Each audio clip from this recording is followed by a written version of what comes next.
Assalamualaikum warahmatullahi wabarakatuh.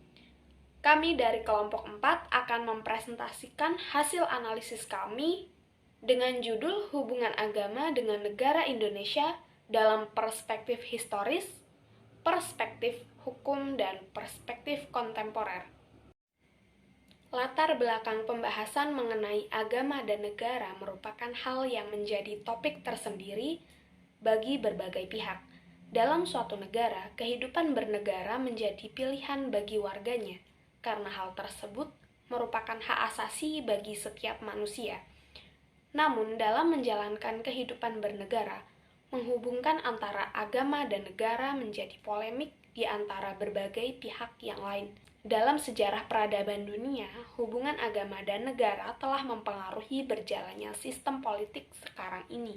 Adapun tujuan dari pembahasan ini adalah untuk menambah wawasan dalam konteks hubungan agama dengan negara dan juga untuk memahami peran agama dalam konteks negara Indonesia secara holistik dengan menggabungkan perspektif historis, perspektif hukum, dan perspektif kontemporer.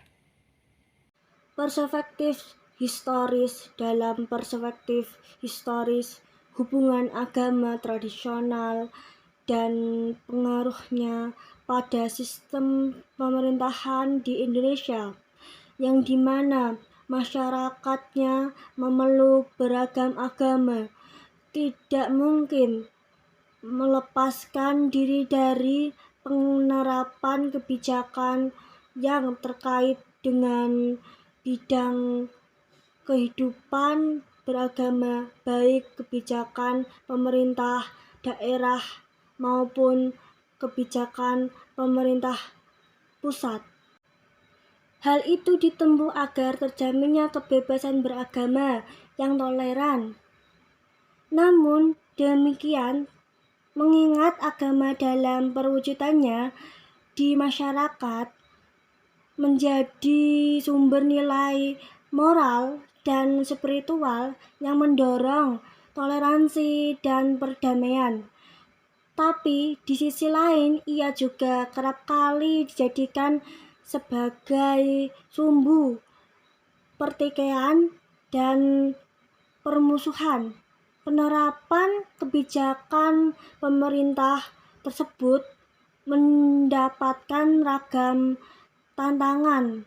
Penelitian ini merupakan penelitian tentang kebijakan pemerintah di bidang agama dan implikasinya terhadap toleransi kehidupan beragama di Indonesia, dengan tujuan untuk menggambarkan bagaimana penerapan kebijakan pemerintah baik pusat maupun daerah di bidang agama dan bagaimana pandangan atau respon pihak-pihak terkait terhadap kebijakan tersebut, serta faktor-faktor apa yang mempengaruhinya.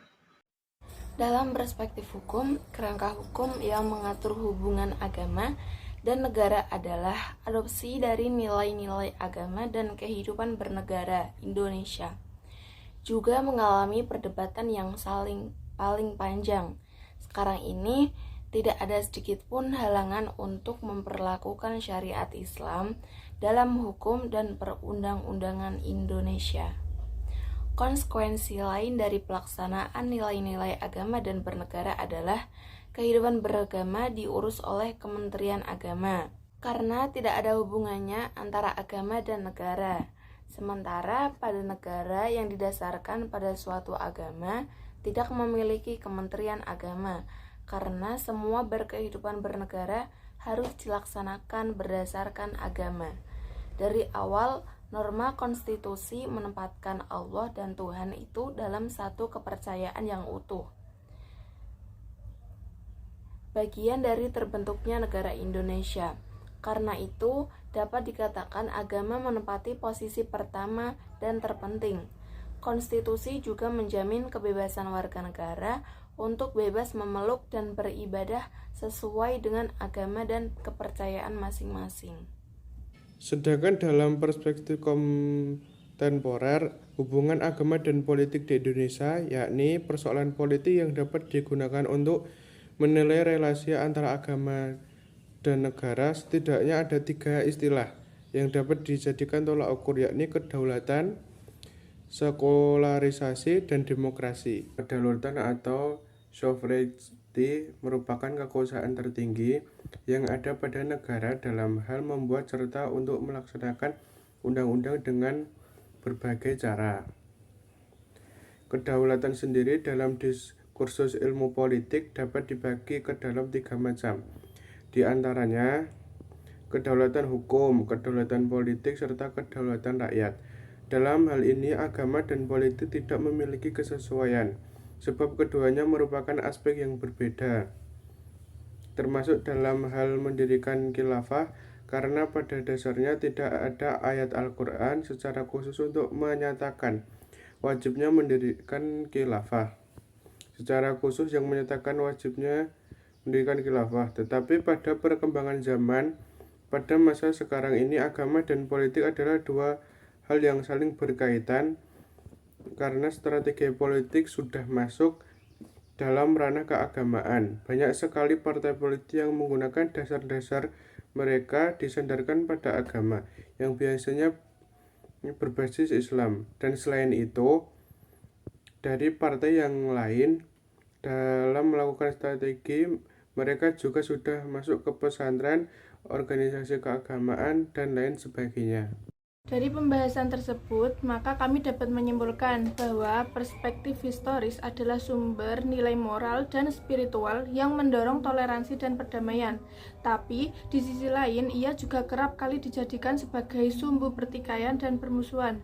Penerapan kebijakan pemerintah tersebut mendapatkan ragam tantangan tentang kebijakan pemerintahan di bidang agama dan implikasinya terhadap toleransi kehidupan beragama di Indonesia, dengan tujuan untuk menggambarkan bagaimana penerapan kebijakan pemerintah baik pusat maupun daerah di bidang agama dan bagaimana pandangan atau respon-respon pihak-pihak terkait terhadap kebijakan tersebut, serta faktor-faktor apa yang mempengaruhinya. Sedangkan dalam perspektif hukum dan kontemporer adalah sebagai sistem yang bertumpu pada paradigma yang menganggap hukum sebagai suatu keteraturan atau tatanan beserta kritik terhadapnya, termasuk menguraikan keterkaitan antara teori hukum dan teori sosial, karena dinamika keilmuan hukum dan dinamika keilmuan sosial dewasa ini cenderung memasuki ranah-ranah yang sama dan saling bersinggungan. Untuk memahami hukum secara lebih baik dan jernih, diperlukan pendekatan yang bersifat inter, multi, dan transdisiplin, khususnya dengan ilmu-ilmu sosial. Anti-ilmu sosial juga telah menyadari bahwa hukum adalah salah satu fakta sosial yang relevan dan signifikan. Dalam hal ini juga diuraikan mengenai tipologi hukum, yaitu tipe hukum represif, tipe hukum otonom. Audio Jungle.